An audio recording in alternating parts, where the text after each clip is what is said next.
Assalamu alaikum. Şerefine kezet bırak şoförmanlar arkadaşlar. Anastırma. Takışı.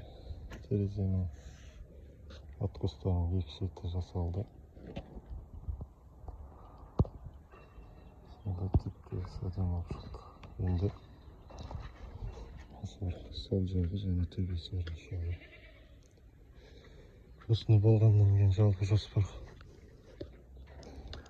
Осы қабырғаны толық расчеткасын жасаймыз. Осыны осы қабырғаны жайлап полифосфаттарын жақсырып көремін мен inşallah. Қол үйретіп кішкене. Мына қабырғасы болғаннан кейін жайлап басқа қабырға аламыз. Для разнообразия деймін.